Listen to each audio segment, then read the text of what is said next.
हाय, मेरा नाम है शुभम शंकरधर। आप देख रहे हैं Kotak Stockshaala presented by Kotak securities. Moving average के टॉपिक की परतों को हम लगातार खोल रहे हैं।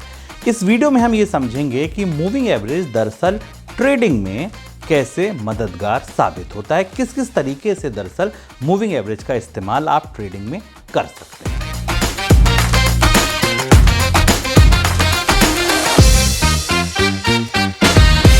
एक चार्ट मैंने अपनी स्क्रीन पर लगा रखा है, आप देख रहे होंगे रिलायंस का डेली चार्ट है और इस पर मैंने 50 दिन के मूविंग एवरेज को सेट कर रखा है। सिंपल मूविंग एवरेज है, 50 दिन का सेट कर रखा है।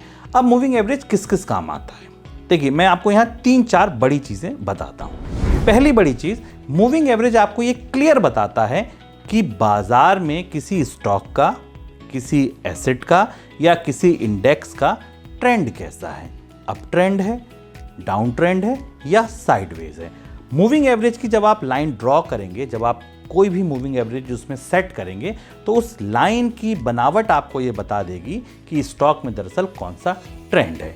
अब आप इस चार्ट को थोड़ा गौर से देखिए। रिलायंस का ये चार्ट दरअसल आपको तीनों ट्रेंड साफ साफ दिखा सकता है। अक्टूबर 2023 से और आप अगर मार्च 2024 देखेंगे तो ट्रेंड लाइन मूविंग एवरेज की ये लाइन आपको बता रही है कि रिलायंस में एक अप ट्रेंड था।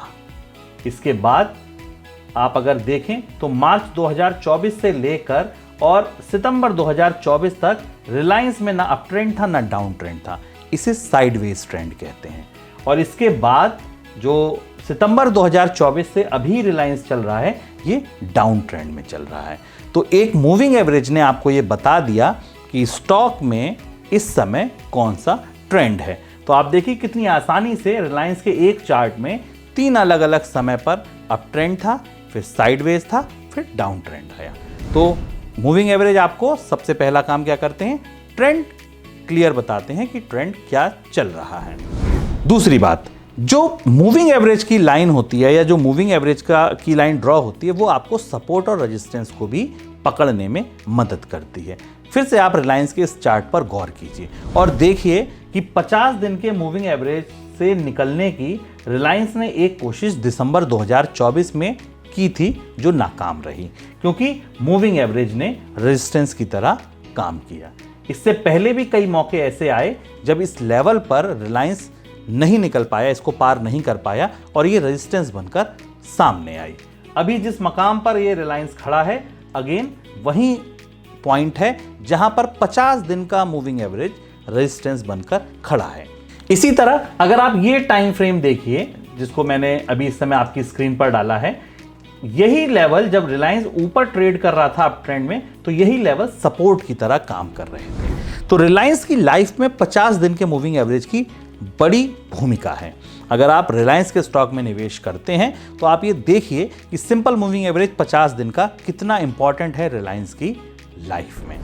अब तीसरा, रिलायंस में बाय या सेल की अगर आप रणनीति बनाना चाहते हैं तो भी मूविंग एवरेज आपकी मदद कर सकता है।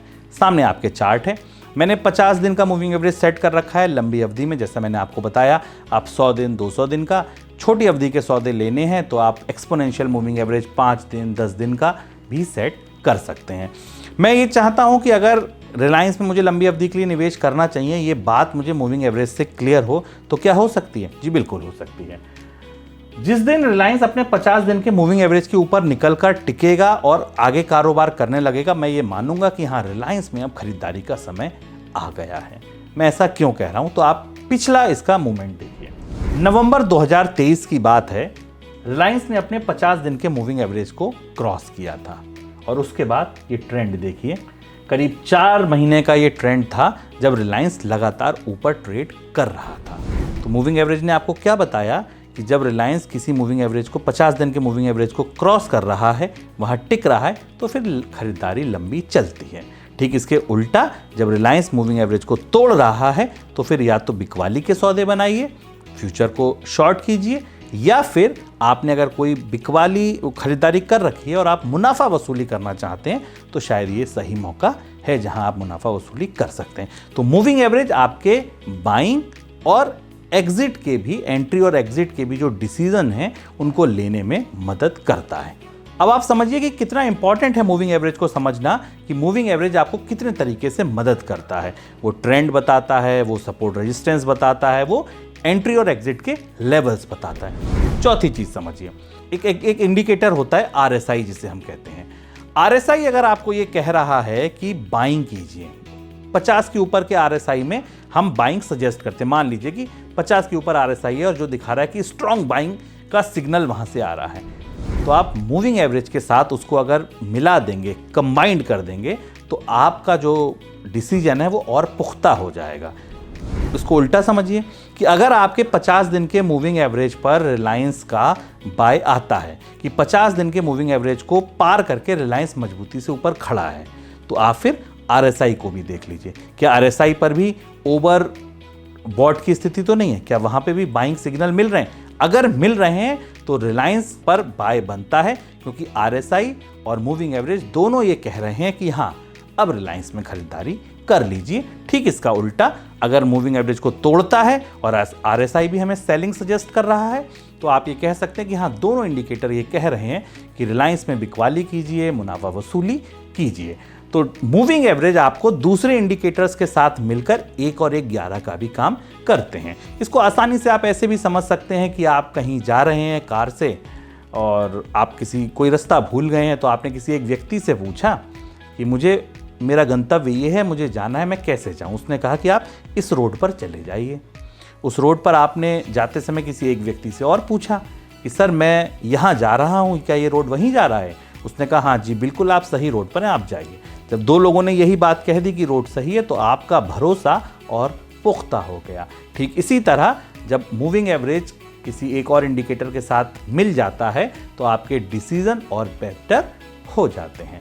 तो मूविंग एवरेज आपको इस तरह से एंट्री एग्जिट में, बाइंग में, सेलिंग में, सपोर्ट में, रेजिस्टेंस में, ट्रेंड बताने में, दूसरे इंडिकेटर्स का कंफर्मेशन देने में मदद करता है।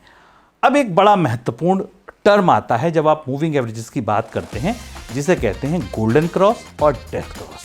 ये क्या होता है, अगले वीडियो में ये भी समझते हैं। नमस्कार। इस वीडियो में जुड़ने के लिए शुक्रिया। ऐसे ही और वीडियोस के लिए बने रहिए कोटक स्टॉकशाला के साथ।